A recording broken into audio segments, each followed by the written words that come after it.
Hello everyone, welcome to my channel PK commerce study. तो friends, आज की इस वीडियो में फिर से मैं आप लोगों के लिए बिजनेस स्टडीज़ का एक वेरी इंपॉर्टेंट क्वेश्चन लेकर आई हूँ, जो कि आप लोगों के एग्ज़ाम के लिए काफ़ी इम्पोर्टेंट क्वेश्चन है। तो पिछले वीडियो में हम लोग प्रबंध के अर्थ, परिभाषा और विशेषता के बारे में पढ़ चुके हैं। तो आज के इस वीडियो में हम लोग समझेंगे कि प्रबंध का अर्थ क्या होता है, इसके कार्य क्या है, उद्देश्य और महत्व क्या होता है। इसके बारे में हम लोग पूरा डीप में समझने वाले हैं। तो अगर आप पहली बार हमारे इस चैनल पर विजिट किए तो सबसे पहले आप हमारे इस चैनल को लाइक करें, सब्सक्राइब करें और बेल बटन पर क्लिक करके ऑल पर क्लिक जरूर कर लीजिएगा, ताकि जब भी मैं वीडियो अपलोड करूँगी तो इसका नोटिफिकेशन सबसे पहले आप लोग को मिल जाएगा फ्रेंड्स। तो चलिए वीडियो को मैं आगे बढ़ाती हूँ। तो फ्रेंड्स, प्रबंध का अर्थ क्या होता है, यानी मीनिंग ऑफ मैनेजमेंट क्या होता है। प्रबंध का आशय दूसरों से कार्य करने की एक कला के रूप में समझा जाता है कि प्रबंध के अंतर्गत इस बात को सम्मिलित किया जाता है कि उपक्रम में जो कर्मचारी काम कर रहे हैं उनके द्वारा अच्छे से अच्छा कैसे कार्यों को कराया जाए, इसे ही प्रबंध कहा जाता है, ताकि कम समय में कम लागत पर अधिकतम लाभ और लक्ष्य की प्राप्ति की जाए। इसीलिए प्रबंध किया जाता है, यानी कि जो उपक्रम या कोई बिजनेस है, बिजनेस में जितने भी कर्मचारी वर्कर्स काम पर लगे हैं वो किस तरह से करे कि अच्छा से अच्छा अपना प्रदर्शन करे और जो बिजनेस का गोल है उसे आसानी से अपने लक्ष्य को प्राप्त कर ले। तो चलिए अब आगे हम लोग समझते हैं इसके फंक्शंस को। फ्रेंड्स, अब हम लोग जानेंगे कि प्रबंध के प्रमुख कार्य क्या है। तो कोई भी प्रबंधन या कोई भी कार्य को करने से पहले हम लोगों को सबसे पहले क्या करना होता है, नियोजन यानी कि प्लानिंग करना होता है कि हमें किस तरह से अपने कार्य को अंजाम देना है।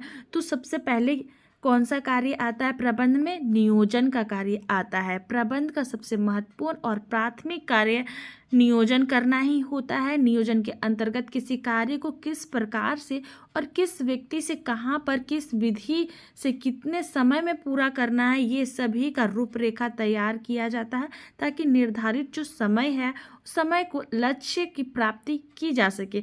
इसलिए पूर्वानुमान लगाया जाता है, यानी कि नियोजन और जो पूर्वानुमान होता है ये दोनों एक ही मिला जुला शब्द है, यानी कि नियोजन का ही पर्यायवाची शब्द पूर्वानुमान से लगाया जाता है। यानी कि जब कोई भी कार्य को किया जाता है तो उसके पहले ही उसका प्लानिंग कर लिया जाता है, ताकि अच्छे से जो मैनेजमेंट है वो हो सके।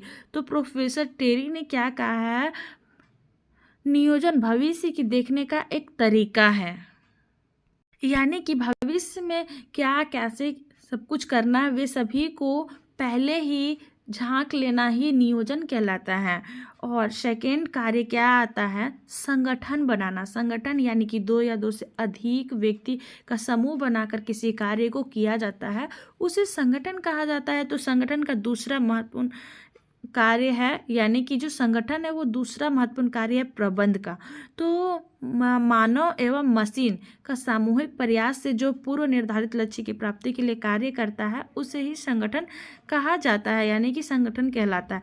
यानी कि यहाँ बताया गया है कि संगठन दो या दो से अधिक व्यक्तियों का समूह होता है, मजबूत संगठन होता है, और मजबूत संगठन के बिना प्रबंधन अपने लक्ष्य को प्राप्त नहीं कर सकता है। इसीलिए एक मजबूत संगठन होता है, ताकि जो लक्ष्य है बिजनेस का उसे सभी की सहायता से वो लक्ष्य को प्राप्त किया जा सके। प्रबंध जो होता है संगठन को मजबूत और प्रभावी बनाता है। जब प्रबंध एक संगठन बन जाता है, यानी कि संगठन में प्रभावी तरीके से तैयार हो जाता है, तब व्यापार में वाणिज्य और उद्योग को विभिन्न साधनों को प्रभावी संबंध से स्थापित करना ही संगठन कहलाता है। तीसरा कार्य क्या आ जाता है, नियुक्तिकरण करना, यानी कि स्टाफिंग करना हो जाता है। कि प्रबंध का तीसरा महत्वपूर्ण कार्य यही आता है कि कर्मचारियों को नियुक्त करना। यानी कि जब संगठन बन जाता है, नियोजन हो जाता है फर्स्ट में, फिर संगठन बन जाता है, तो संगठन में कौन कौन से व्यक्तियों को किस तरह से काम करना है वो संगठन के लोग अपने में डिस्कशन कर लेते हैं, और कितने एम्प्लॉय की ज़रूरत है वे सभी की नियुक्ति करने का कार्य करते हैं, क्योंकि बिना नियुक्ति के संगठन का प्रबंध नहीं हो सकता है। इसीलिए नियुक्ति कार्य हेतु बड़े बड़े उत्पादन में अलग विभाग खोला जाता है और इसी विभाग द्वारा नियुक्ति की जाती है। यानी कि जिस तरह का क्वालिटी होता है लोगों में, यानी जिस तरह का स्किल होता है, उसके बेस पे वे सभी की नियुक्ति की जाती है, ताकि सभी अपने अकॉर्डिंग अपना कार्य को, यानी कि अपनी योग्यता के अनुसार अपना अपना योगदान दे सके उस बिजनेस में। कार्य की नियुक्ति करने से पहले व्यक्ति कार्य के लिए वह कार्य व्यक्ति के सिद्धांत का पालन करना चाहिए होता है। आगे आता है प्रबंध का चौथा कार्य। चौथा कार्य के रूप में क्या आता है फ्रेंड्स कि प्रबंध को निर्देशित करना, यानी कि प्रबंध के चौथा महत्वपूर्ण कार्य है। इसे निर्देशन भी कहा जाता है, यानी कि जो संचालित किया जाता है उसे किस तरह से डायरेक्शन देना है वो भी किया जाता है। प्रबंध मस्तिष्क की भांति होती है और अतः इसका कार्य संपूर्ण व्यवस्था और उद्योगों को संचालित करने का होता है। यानी कि जो मैनेजमेंट होता है वो एक मस्तिष्क मेमोरी के रूप में कार्य करता है और इस कार्य को व्यवस्थित तरीके से कैसे संचालित करना है, इसीलिए संचालन की भी आवश्यकता होती है। वह अन्य कर्मचारियों को आवश्यक कार्य करने हेतु निर्देश देने का काम करता है। 5वां नंबर पॉइंट आ जाता है अभिप्रेरण, यानी कि मोटिवेशन। यह 5वां महत्वपूर्ण कार्य है। इसके द्वारा कर्मचारियों के प्रति कार्य में लगाव, आकर्षण और प्रेरणा दी जाती है। कार्य के प्रति उन्हें काम करने के लिए मोटिवेट किया जाता है, जिससे कि कर्मचारी जो होते हैं कार्य करने को लगन से करें और डंडे से काम कर आने वाला समय नहीं रह गया है। यानी कि पहले ऐसा होता था कि जो व्यक्ति काम नहीं करता था उसे डंडे से मार मार कर काम करवाया जाता था, लेकिन अब ऐसा नहीं होता है। अब कर्मचारियों को मोटिवेट किया जाता है, उससे आकर्षण किया जाता है, यानी कि उन्हें काम करने के बदले में उन्हें मोटिवेट किया जाता है, उन्हें बदले में सैलरी दिया जाता है, ताकि वो अपने